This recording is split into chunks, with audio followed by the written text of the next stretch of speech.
Ça y est, c'est le moment tant attendu. C'est le retour de la Ligue des Champions. Moi, je sais pas pour vous, hein, mais c'est toujours le moment de l'année que j'attends avec impatience. Les matchs les plus excitants. Certains me rétorqueront que oui, c'est normal parce que vous êtes le Paris Saint-Germain. La Ligue 1, c'est quelque chose qui est trop facile pour vous. Et il y a une part de vérité dans tout ça. Mais là, franchement, on va rentrer dans le vif du sujet. Les meilleures nations européennes vont s'affronter autour de cette Ligue des Champions 2024-2025 avec un nouveau format. Salut la team! Bienvenue sur la chaîne Parisienne Football, content que vous soyez de plus en plus nombreux à suivre la chaîne. Donc du coup, on a dépassé maintenant la barre des 11 500 abonnés. Donc du coup, ça fait juste 6 mois qu'on a lancé la chaîne et ça fait déjà pas mal. Merci beaucoup pour tout le soutien et l'amour que vous donnez exactement à la chaîne Parisienne Football. On plonge sans pour autant tarder exactement dans la confrontation très attendue entre le Paris Saint-Germain et Girone en Ligue des Champions. C'est un choc entre deux équipes qui ont une dynamique qui est complètement différente. Le Paris Saint-Germain, c'est après avoir fait exactement un mercato marqué par les départs exactement d'un joueur très très important, notamment celui de Kylian Mbappé. Donc du coup, c'était une décision qui était assez difficile exactement pour le club du Paris Saint-Germain, également une décision qui était encore difficile exactement pour beaucoup de supporters. Mais là, on tourne la page, on est passé à autre chose. Une équipe jeune, rafraîchissante sous la direction exactement d'un Luis Enrique. Paris mise désormais exactement sur oui, une équipe qui aime avoir la possession, qui aime exercer un pressing haut sur l'adversaire. Franchement, cette attaque-là, qui est amenée exactement par des joueurs talentueux tels que Ousmane Dembélé, Bradley Barcola, ou encore exactement Asensio. Franchement, c'est une équipe qui est très, très belle, très, très jeune et qui a également beaucoup d'espoir à donner exactement à ses supporters. Donc, du coup, cette équipe est en quête d'une Ligue des Champions. Mais beaucoup disent exactement que cette équipe, ils n'ont pas forcément beaucoup d'attentes sur cette année. Mais quand même, faut se dire que cette équipe quand même, a peut-être une bonne surprise, une très, très bonne surprise. Parce que quand on pense à la Ligue des Champions chaque année, l'équipe du Paris Saint-Germain fait toujours partie des équipes qui peuvent la remporter. Et c'est pour ça exactement que chaque année, on parle du Paris Saint-Germain comme étant un possible vainqueur de cette Ligue des Champions. Après, cette équipe de Girone, en fait, ce match surtout sera un match exactement crucial pour cette équipe du Paris Saint-Germain. Pourquoi? Parce que c'est une équipe qui cherche à se rassurer, notamment sur le point de vue européen, parce que c'est une équipe qui est quand même très très jeune, avec une moyenne d'âge environ de 24 ans. Le Paris Saint-Germain, une nouvelle fois, malgré la moyenne d'âge pour moi, c'est un peu dur de dire ça avec une équipe qui est un peu jeune, n'a pas le droit à l'erreur. Parce que dans cette poule-là, si tu ne bats pas Giron, tu te mets tout de suite dans la difficulté. Parce que quand tu regardes exactement l'enchaînement de matchs, tu vas enchaîner avec des équipes telles que Giron, dans un premier temps, Arsenal, PSV, l'Atlético Madrid. Tu vas enchaîner également avec contre le Bayern Munich, Salzbourg, Manchester City, où est-ce qu'on a un Erling Haaland qui est absolument en feu, qui marque but sur but, il est déjà aujourd'hui à la date à laquelle exactement je tourne cette vidéo, il est déjà à 9 buts en première ligue, ce qui est absolument impressionnant pour une ligue aussi forte. Et enfin, le Paris Saint-Germain affrontera exactement Stuttgart. Donc, du coup, le Paris Saint-Germain n'a pas le droit à l'erreur parce que on sait qu'il y a des équipes qui sont très, très fortes. Arsenal, c'est très, très fort. L'Atlético, c'est très, très fort. Bayern, c'est très, très fort. Ainsi que City, c'est très, très fort. Donc, du coup, il faut aller chercher exactement les points dès le début pour se mettre en confiance. Après, quand on regarde un peu les deux équipes, on sait que Giron, qui est l'équipe à laquelle on sera opposé, c'est une équipe qui est entraînée exactement par Michel Sanchez, donc du coup, il a repris exactement cette équipe en 2021. Donc, du coup, il a surpris beaucoup de monde. Donc, du coup, en 3 ans, il a réussi exactement parce que l'équipe de Giron, ça fait 3 ans exactement qu'ils sont en Liga. Donc, il a surpris beaucoup de monde avec, notamment durant la saison dernière, avec un jeu offensif et franchement, il avait une capacité à rivaliser exactement avec les plus grandes équipes espagnoles. Donc, du coup, elle a rivalisé avec beaucoup de grosses équipes espagnoles. Donc, du coup, cette année exactement, on se voit que cette équipe de Girone, elle a perdu beaucoup d'éléments, d'accord? Donc, du coup, on va regarder un peu qu'est-ce qu'elle a perdu exactement cette équipe de Girone, parce qu'il y a eu quand même pas mal de changements. On va regarder un peu quel est un peu les mouvements sur le marché des transferts pour cette équipe de Girone. On va regarder beaucoup de choses ensemble. Et donc, sans pourtant tarder, on va basculer pour la partie analyse.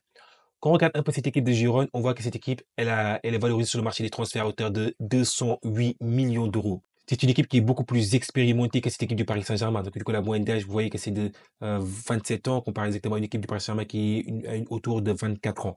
Donc, du coup, quand on regarde un peu la taille de l'équipe, c'est 24 joueurs. Donc, du coup, c'est un effectif qui est assez réduit.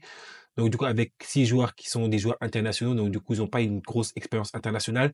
Et en termes de pourcentage de joueurs étrangers, il y a 50% de joueurs étrangers et 50% de joueurs exactement qui sont formés exactement en Espagne. Quand on regarde un peu le marché des transferts, c'est une équipe qui a pas beaucoup investi. Donc, du coup, ils ont une balance qui est positive. Donc, du coup, une balance qui est de 12 millions d'euros. Donc, du coup, c'est-à-dire qu'elle a plus vendu qu'elle a acheté. Donc, du coup, c'est une chose quand même qui est très importante à garder à l'esprit.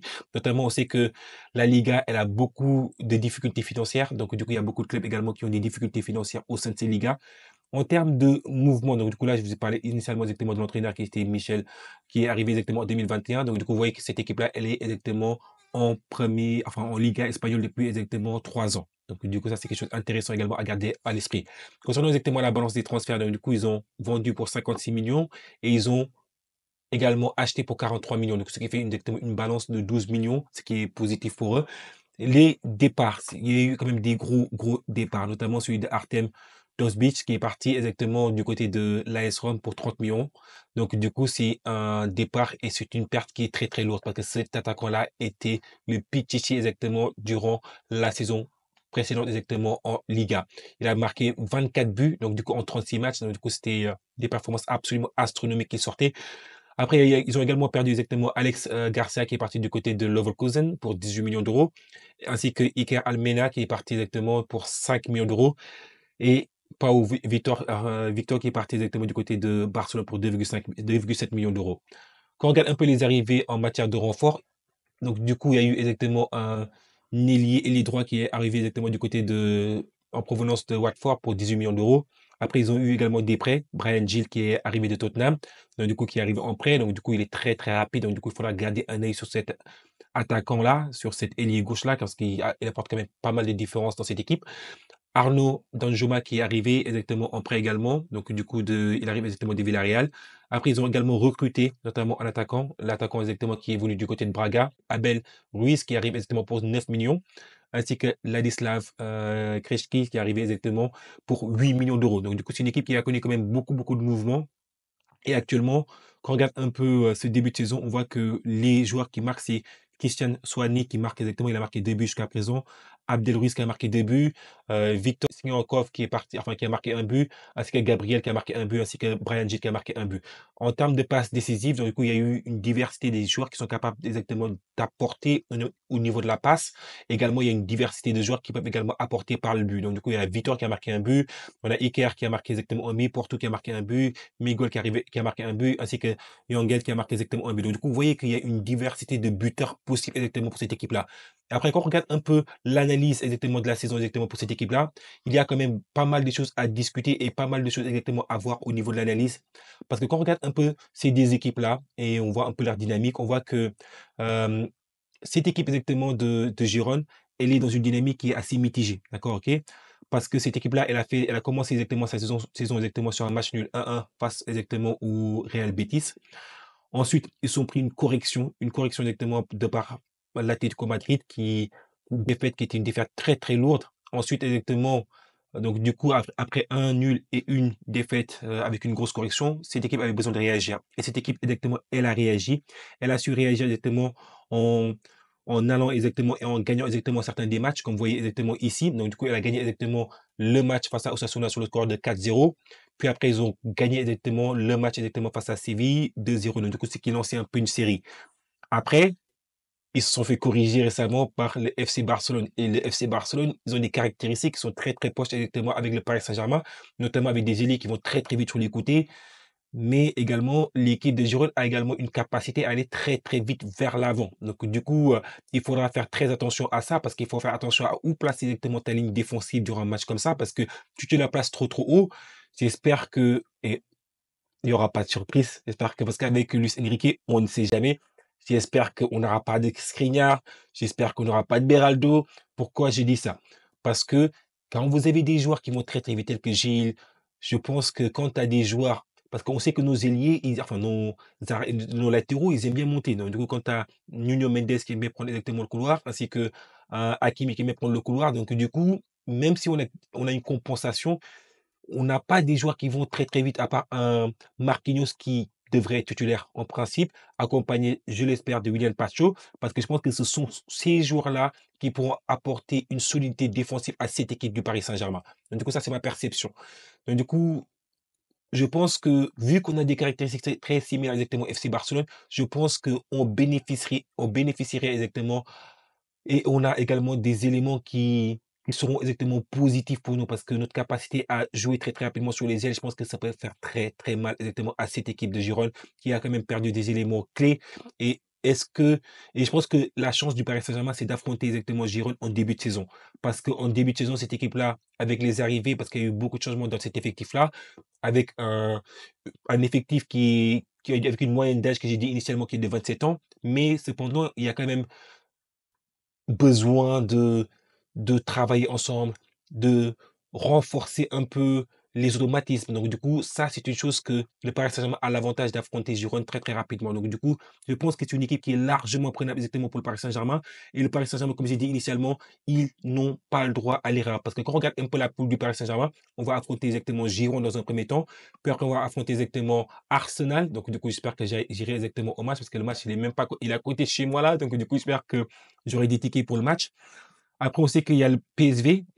Ensuite, on va affronter exactement le Bayern Munich, qui est quand même une des très, très grosses équipes que l'on va affronter exactement dans ce, dans ce mini championnat. Après, ce match face au Bayern Munich, on va affronter exactement l'Atlético Madrid. Puis après, on va jouer exactement face à Salzbourg, ainsi que Manchester City. On sait qu'ils sont au feu généralement. Et après, au mois de janvier, beaucoup de choses peuvent se passer. Espérons qu'on aura déjà obtenu notre qualification avant ça, parce que sinon, exactement, aller chercher une qualification du côté de Manchester City, ça va être quelque chose de très, très compliqué. D'autant plus que, après aussi, jouer le dernier match également à l'extérieur face à Stuttgart, franchement, le Paris Saint-Germain devrait être en mesure de dominer ces adversaires-là. Et moi, pour moi, exactement, ce premier match face à Gironde, c'est l'opportunité de lancer exactement la saison de la meilleure des manières possibles. Parce que si tu n'es pas capable exactement d'aller battre exactement Gironde, je pense que la compétition, il vaut mieux l'arrêter ici et rentrer à la maison et regarder le reste de la compétition directement à la télévision, hein. Donc, du coup, ça, c'est un peu mon analyse. Donc, du coup, là, exactement, je vous apporte exactement certaines informations parce que vous savez que Donnarumma, exactement, il est blessé. Donc, du coup, il ne sera pas titulaire dans ce match-là, il ne jouera pas ce match. Donc du coup, ça va être essentiellement soit Safonov qui va être, qui va être titulaire ou éventuellement on a Tenas. Tenas ou Safonov. Vous, qui vous verrez bien, qui vous voyez exactement être titulaire sur ce match-là? Est-ce que vous aurez préféré exactement avoir un Safonov ou plutôt un Tenas? Tenas, c'est des choses qui ont été intéressantes durant, notamment exactement les Jeux Olympiques exactement à Paris, notamment qu'il a remporté avec l'Espagne.